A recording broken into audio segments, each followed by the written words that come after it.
आप देख रहे हैं द तर्कस और आज हमारे साथ एक युवा पुरातत्वकर्मी और श्रमण संस्कृति के निरंतर अध्येता और खोजकर्ता माननीय दिवाकर बौद्ध जी हैं और आपके बारे में बताना अच्छा होगा कि सम्यक प्रकाशन और उसके चैनल के संपादक और संचालक रहे बहुत ही लब्ध प्रतिष्ठ इतिहासकार, साहित्यकार, लेखक, विचारक, चिंतक। उन्होंने आपके बारे में अपनी टिप्पणी दी थी, आपके बारे में उन्होंने मंगल कामनाएं दी थी और आपके काम को आपने रिकॉग्नाइज किया था, पूरे प्रदेश को, पूरे देश को, पूरी दुनिया को बताया था कि किस तरह से आप एक युवा परिश्रमी श्रमण संस्कृति के अध्येता और उसके पुनर्जागरण के लिए प्रयासरत व्यक्तित्व हैं। तो आइए हम आज आपसे सीधे उनको रूबरू कराते हैं। तो आप अपना परिचय स्वतः हमारे दर्शकों के लिए दें। मेरा नाम दिवाकर बौद्ध है। थोड़ा बात तेज रहो। और मैं इस तरह भगवान बुद्ध के विचारों से प्रेरित हुआ और राहुल संस्कृत्यायन के विचारों पर मेरा एक अटूट विश्वास हो गया। उन्होंने जो भी कुछ किताबों में लिखा बहुत अच्छा लिखा, तो मैं उसको पढ़ा। मुझे लगा कि नहीं, आजमगढ़ के तमाम स्थलों का भ्रमण करना चाहिए। तो कुछ तो उनके साहित्यों से मिला, कुछ मैं स्वतः ढूंढ के खोजने लगा। क्योंकि मैं बोध गया जी, सारनाथ, कुशीनगर, श्रावस्ती, लुम्बिनी, वैशाली, नालंदा, राजगिरी, तमाम स्थलों का मैंने भ्रमण किया है। सांची का स्तूप भी मैंने देखा, उसके पास जितनी भी जगह है सबका मैंने सूक्ष्म निरीक्षण किया। तो यहाँ के स्थलों से जब मैं आजमगढ़ के स्थलों से जब कंपेरिजन किया तो मुझे पूरी तरह पकड़ में आ गया कि नहीं, यह जो है भगवान बुद्ध के स्थल आजमगढ़ में भी काफ़ी संख्या में मौजूद है। आप अपना भौतिक परिचय भी हमारे दर्शकों को दे दें। कहाँ जी, इस गांव के रहने वाले हैं, कहाँ से? मैं मिल्कीपुर, भदली बाजार के निकट मिल्कीपुर गांव का रहने वाला हूं, जो आजमगढ़ रोडवे से 3 किलोमीटर पश्चिम है, निजामाबाद वाले रोड पर। तो मैं मिल्कीपुर गांव से बिलोंग करता हूँ। तो आपके मन में इस तरह की चिंतन धारा, इस तरह की खोजी प्रवृत्ति और श्रमण संस्कृति के बारे में, तथागत के बारे में, और श्रमण संस्कृति का जब हम नाम लेते हैं तो जैन धर्म, बौद्ध धर्म और इस तरह के जो भारतीय धर्म, मूलतः भारतीय धर्म, जो शायद ज़्यादा वैज्ञानिक और जो श्रमण संस्कृति यानी जो यहाँ का मूल संस्कृति है, जिस पर आधारित है भारतीय गौरव गरिमा, जो पूरी दुनिया में भारत को विश्वगुरु के रूप में स्थापित किया जाता है, उसके लिए जो संस्कृति आधारभूत है उसकी तरफ आपका झुकाव कैसे हुआ? ये कोई घटना प्रसंग है या कैसे आपके मन में आया, कुछ बताएं। अमरनाथ त्रिपाठी की पुस्तक थी आजमगढ़ का इतिहास, मैंने उसको पढ़ा, जिसमें राहुल संस्कृत्यायन के नाम का जिक्र था। मैं राहुल संस्कृत्यायन के साहित्यों पर जब तमाम साहित्य मेरे पास आए, मैंने उसमें पढ़ा कनैला की कथा और जो आजमगढ़ का इतिहास जो अमर त्रिपाठी जी का है, अमरनाथ त्रिपाठी जी, उसको मैंने पढ़ा। तो जो आजमगढ़ के कुछ स्थलों के अवशेष बताए गए वहाँ पर, उसका मैंने भ्रमण किया और ये मुझको वहीं से मिला। अब तक आपने जो आजमगढ़ में उन स्थलों को देखा है जहाँ के बारे में आपने कुछ अध्ययन किया है, कुछ उसके बारे में कुछ हमारे दर्शकों को बताएं। मैंने दुर्वासा देखा, वहाँ पर 2 मूर्ति पाई गई थी पूर्व में, एक बरौली में है, एक मुड़ियार गांव में रखी गई है बुद्ध की। यानी जो मुंडेश्वर नाथ के नाम से है जी, वो बुद्ध की प्रतिमा है जी। और दुर्वासा में क्या है? दुर्वासा में बुद्ध की मूर्ति पाई गई थी बहुत पहले जी, खुदाई में, ऐसे ही लोगों के छानबीन में मिल गई थी, तो वो रखी गई है वहाँ। इसके बाद अगर हम चलते हैं मुंडका विहार अर्थात मैं संदर्भ बस थोड़ा दर्शकों को बताते चलूँ कि मुंडा अक्सर जो बौद्ध धर्म के अनुयायी हैं, जिनके सिर मुड़े होते थे, उनको लोग मुंडा शब्द का कई बार संबोधन किए हैं और मुड़ियार भी कहीं न कहीं उस शब्द से जुड़ा हुआ है और नए में लोग उसका फिर से शुद्धिकरण करके उसको मुंडेश्वर नाथ ऐसा कहते हैं। शायद पहले भी ये नाम रहा में आता है। निघंटू, जैनियों को निघंटू कहा जाता था, निघंटू, बुद्धिस्टों को, हाँ, बुद्धिस्टों को जो है मुंडक, ताकि एक दूसरे पर व्यंग बाढ़ चलाते थे। तो मुंडका विहार जिसका नाम, और आपके घर के बिल्कुल बगल में मुंडा भी एक गांव है, जी, वहाँ कुछ ऐसा अभी तक मिला नहीं, लेकिन निश्चित तौर से कुछ होना चाहिए। कुछ है ज़रूर, लेकिन कहीं कोई अवशेष नहीं है। तो अभी वहीं से आगे चलते हैं। सिधौना। सिधौना में सिद्धेश्वरी देवी का मंदिर है, वो भी अत्यंत प्राचीन है, लेकिन पूरी तरीके से उसकी छानबीन हम नहीं कर सके हैं। पहुँचे थे, 2 बार देखे उसको। फिर आगे आते हैं। मैं थोड़ा सा प्रसंग, बस जब हम अध्ययन करते हैं संत साहित्य का, तो उसमें सिद्ध और नाथ पंथ की बात आती है। जी जी। तो सिद्ध पंथ यह बुद्ध से प्रभावित और श्रमण संस्कृत से प्रभावित अनीश्वरवादी यानी प्रकृतिवादी दर्शन रहा है। तो इसके तह में अध्ययन करने पर बहुत सारी संभावनाएं हैं कि आजमगढ़ विश्व की संस्कृति जो है उसको उद्घाटित करने में आजमगढ़ के भौगोलिक भूक्षेत्र की बड़ी भूमिका हो सकती है। बहुत बड़ी भूमिका है। आपको आजमगढ़ से 4-6 किलोमीटर आगे जाएंगे, ऊंचा गांव बुद्ध का स्थल मिलता है। आमक जो है, पूर्व का आमक जो आलवक के नाम पर पड़ा हुआ है। और फिर आगे चलें अगर तो सिंहपुर। आमक वही जहां हम लोग गए थे, और कई वहाँ पुराने प्राचीन मृत भांड वगैरह मिले थे, और एक वहाँ के बुजुर्ग व्यक्ति उन्होंने काफी संरक्षित किया है।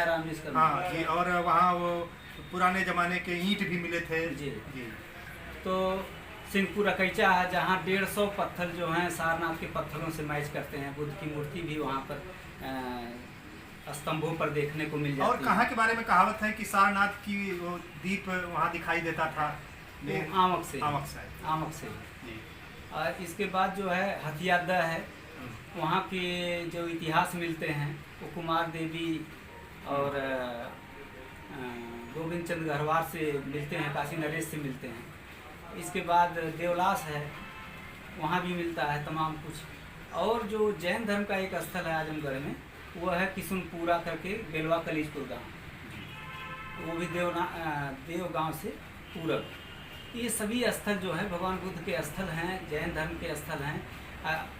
एक चीज़ हम आपको बताएंगे कि जैन धर्म, बौद्ध धर्म, जो दोनों स्थल चूँकि बार बार शास्त्रार्थ हुए हैं आपस में, भगवान बुद्ध ने शास्त्रार्थ किया है जैनियों से, तो सारनाथ में भी वह प्रक्रिया दोहराई गई है। इसलिए जैनियों का मंदिर और बुद्धिस्टों का मंदिर आमने सामने है। ऐसे कुशीनगर में भी है, ऐसे वैशाली में भी है। तमाम जगहों पर इस तरीके से कंपैरिजन मिलता है, एकजुटता भी मिलती है दोनों स्थलों में। तो यह चीज़ हमको देवगांव में बेलवा कलीजपुर किशुनपुरा के नाम से है, जो वहाँ पर भी मिलता है।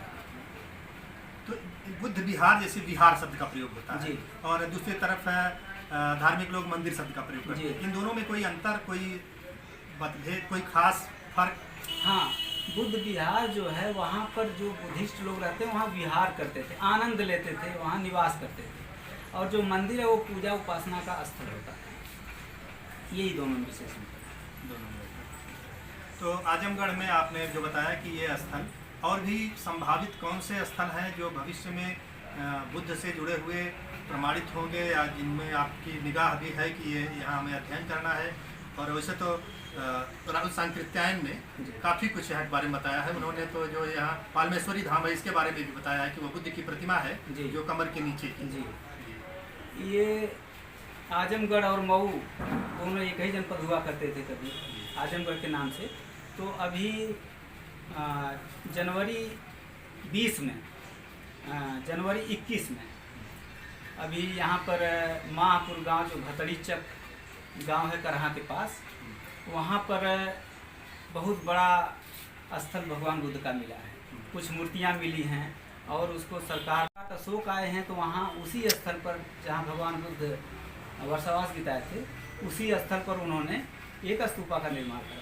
कार्लाइल ने 1877 में आए तो उन्होंने उस स्तूपे को भी देखा था। आज भी उसका अवशेष वहाँ पर विद्यमान है।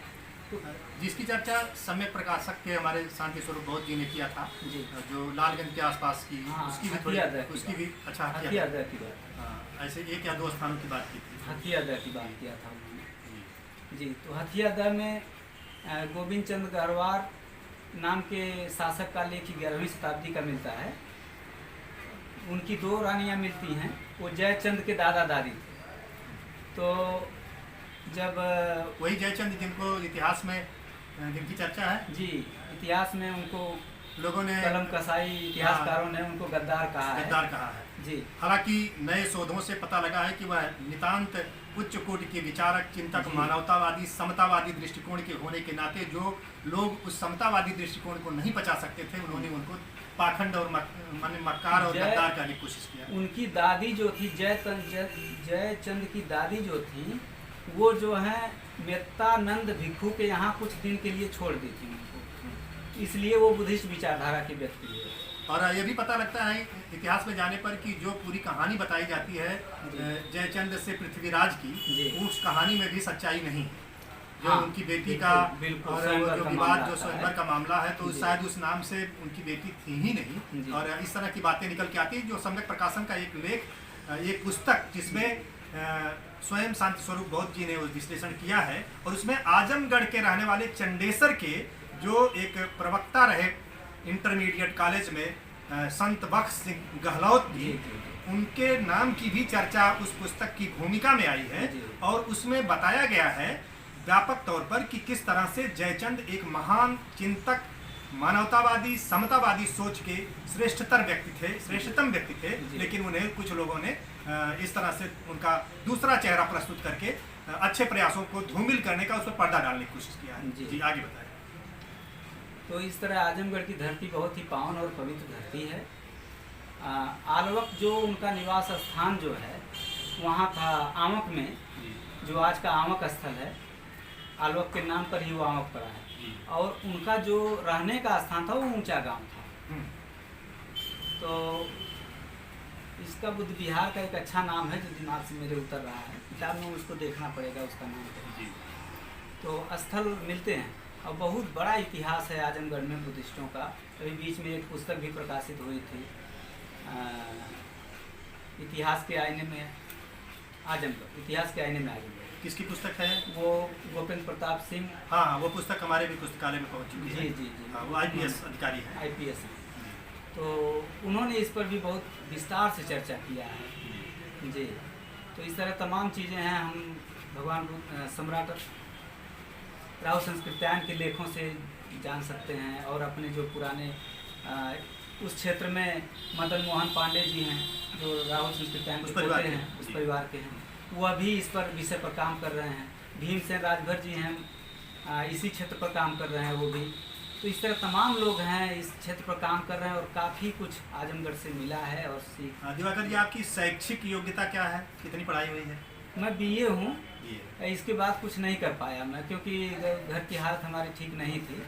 तो मैं अपना एक टाइपिंग से काम चलाता हूँ, फिर आगे पढ़ नहीं पाया। अधिक शोध करने की, अधिक उच्च शिक्षा प्राप्त करने के अवसर दिवाकर जी को नहीं मिल सके, लेकिन इनके भीतर जो ज्ञान की पिपासा है, जो खोज है, जो खोजी वृत्ति है, इसके नाते आप तमाम सारी जानकारियाँ हासिल करने में सफल हुए हैं। मुझे सबसे ज़्यादा अनुभव मिला जब बहुत स्थलों का मैंने जब भ्रमण किया, तब मुझे अनुभव काफ़ी मिला है। देख करके वो स्थल से मैच करता हूँ, जब यहाँ के स्थल तो मैं हूबहू मिल जाता है। ये जहाँ भी जाते हैं अपने झोले में वहाँ के कुछ पत्थर, कुछ अवशेष, कुछ ईंटें जुगाड़ करके ले आते हैं। लोग तो जाते हैं बाजार के स्थलों पर तो पिज्जा बर्गर खाने की कोशिश में मस्त रहते हैं, वहाँ की सीनरी का फोटो लेने तक सीमित रहते हैं, लेकिन आप उसकी गहराइयों में एक ईंटे का, एक ईंट और उसके शेप का अध्ययन करता हूँ कि क्या क्या है वहाँ पर, इस पर ध्यान करता हूँ। तो दिवाकर जी ने बहुत बड़े काम की नींव डाली है, शुरुआत की है। तमाम नौजवान इस पर काम कर सकते हैं। आने वाले समय में आजमगढ़ का इतिहास उभर करके और मजबूती से आएगा। एक सुझाव देना चाहता हूँ, एक संशोधन प्रस्तुत करना चाहता हूँ। बहुत से लोग राहुल सांकृत्यायन को राहुल सांस्कृत्यायन कहते हैं, क्योंकि संस्कृत और संस्कृत से सांस्कृत्यायन ऐसा लोग बोलते हैं, लेकिन वह शब्द है सांकृत्यायन। है मुझे भी बोलने में गलती हुई हो, लेकिन सांकृत्यायन है। हाँ बिल्कुल, सांकृत्यायन है। यही हमारे सभी दर्शक और नए अध्येता इस बात को ठीक से जाने, क्योंकि एक गोत्र की परंपरा रही है, उसमें सांकृत्य गोत्र के होने के नाते उनका नाम सांकृत्यायन कहा जाता है। मुझे पूरा सही विश्वास है कि वो सांकृत्यायन है। बोलने में मुझसे त्रुटि हुई है, इसके लिए क्षमा प्रार्थी हूँ। कोई बात नहीं। तो आप आने वाली नई पीढ़ी के लिए, आजमगढ़ के युवाओं के लिए, चिंतकों के लिए, विचारकों के लिए क्या संदेश देना चाहते हैं? मैं यही संदेश देना चाहूँगा कि आप लोग इधर उधर भटकने से अच्छा है कि अपने आजमगढ़ का भ्रमण करें और बाहर भी जाएं, लेकिन देखें कि ये जो स्थल हैं, ये भगवान बुद्ध के स्थल हैं। तब हमारी धरती कितनी बड़ी विकसित रही होगी, हमको उस विचारधारा पर समझने की जरूरत है। उस सपनों को भ्रमण करेंगे तो स्वतः ज्ञान की प्राप्ति होगी। एक सवाल रह गया, आजमगढ़ में ये जगह है मुंडहर। जी। मुंडहर भी है और मुंडवर भी है। मुंडवर तो फूलपुर के पास जी। है और मुंडहर तो है जहाँ ऊंची कोट टाइप का है भी है, फूलपुर के पास हाँ, मुड़ियार भी ये सभी गांव शायद उससे जुड़े हैं। और मुंडहर के बारे में तो आपने कुछ अध्ययन भी किया है। जी जी जी। वो खुदाई में भी खुलकर सामने आया है कि वो भगवान बुद्ध का स्थल रहा है, मुंडका विहार। हाँ, वो काफी ऊंचाई है, उसमें काफी प्रतिमाएं नीचे खुदाई पर मिलती हैं। दीवाले ऊपर गांव बस गए हैं। कुषाण वंश के तमाम अवशेष मिलते हैं। डुभाव में आप कभी जाएंगे तो हैबतपुर डुभाव गांव ही इसी तरह अवशेष पर बसा हुआ है। बहुत सारे पूर्वी उत्तर प्रदेश में मुगरा बादशाहपुर के पास कोई गांव है जहां पर बहुत अधिक मात्रा में है प्रतिमाएं। मछली शहर का नाम खुद ही मच्छिका संड रहा है गरीब के समय। मछली शहर जी, शायद वहां से संबंधित उनके कोई शिष्य भी थे। हाँ, उनके शिष्य भी थे और बताया जाता है थे। हाँ, कई बार माना जाता है कि पंच भिक्षुओं में से भी एक मछली शहर से शायद थे। वही आपने क्या नाम बताया अभी उस जगह का? मच्छिका संड, मछली शहर का प्राचीन नाम है मच्छिका संड। जब रास्ते में जाएंगे चौर संड भी पड़ेगा, जो हाँ, चौर संड है, नयन संड है, तर संड है, चार संड तो वहाँ और है। तो इसका संड का मतलब नगर से है जी। वो बौद्धकालीन विकसित या उस समय के प्रचलित शहरों के नाम। वहाँ पर स्तूपा भी बताया गया है, हालांकि हम पहुँच नहीं पाए हैं और एकदम खंडित अवस्था में आज भी मछली शहर में कहीं पर है। तो ये जो जितने संड हैं ये सब हमारे बिल्कुल आजमगढ़ और जौनपुर की सीमावर्ती गांव हैं। नयन संड, तरसंड, चोर संड। तो हो सकता है कि यहाँ भी उनके अवशेष और इतिहास में शोध करने पर चीजें मिले। बिल्कुल कुछ न कुछ उस समय के एक परंपरा रही है इस तरह के नाम की। अभी एक स्थल का और पता लगा है हमको, हम अभी तक पहुँच नहीं पाए, कुछ समस्याएं मेरे सामने आ गई। वो है भीरा से 3 किलोमीटर और हमको पूरा पश्चिम जाना है। वो कुंभ गांव है। हाँ। और कुंभ गांव में बहुत बड़ी एरिया में है, बहुत बड़ा स्थल है, इस तरह का है स्थल जो है। अभी भी खाली पड़ा हुआ है। जी। और उसका कुछ दूसरे नाम से जमीन वहाँ दर्ज कर दी गई है, क्योंकि लोगों के अंदर जो धार्मिक भावना थी, तो वो जो प्रचलित उस समय की परंपरा थी उसके अनुसार कहीं राम जानकी के नाम से, कहीं और किसी के नाम से इस तरह की जमीनें वहाँ के राजस्व में दर्ज कर दी गई हैं। और कुछ वैसी भी हैं जो किसी के नाम से नहीं है। बहुत बड़ा वहाँ ताल है और बहुत बड़े परिक्षेत्र में वन जैसा है। कुछ जगहों की मिट्टियाँ निकाल करके तो हाईवे में चली गई, बेच दी गई है। अभी आप आ गए हैं मौके से, कभी ऊंचा गांव में आपको दिखाऊं तो कम से कम कहीं 12 फुट की ऊंचाई पर दीवार जमीन में मिलेगी, कहीं 25 फुट के नीचे जमीन मिलेगी, ईंटें मिलेंगी, पतले पतले दीवारें मिलेंगी। मैं आपको वहाँ भी दिखा सकता हूँ। ऊंचा गांव और ऊंची गोदाम, यही ऊंचा गांव आगे। हाँ, उस गांव में तो हमारी एक रिश्तेदारी भी है आसपास में। कौन गांव है? ऊंचा गांव है। और एक स्थल छित्तेपुर आया है विकास में। अच्छा, वो छित्तेपुर, लोनारी छित्तेपुर। हाँ, वहाँ पर बस्ती, नई बस्ती के पास वो क्षेत्र पड़ जाएगा सरायमीर के दक्षिण। हाँ, समझ गए। वो छित्तेपुर, लोनारी, मार्टिनगंज से उत्तर का भी मैं गया था, फोटो वगैरह लिया था, काफ़ी गहराई तक अध्ययन कर पाया। लेकिन कुछ लेख है उसका जो वो अरबी में लिखा हुआ है। अच्छा। और वह 800 साल लगभग पुराना है। फिर मुझे मौका मिलेगा वहाँ जाने का तो उसको फिर से देखा जाएगा, या फिर वो जो लेख है वो राजेंद्र प्रसाद सिंह से पढ़वाया जाएगा।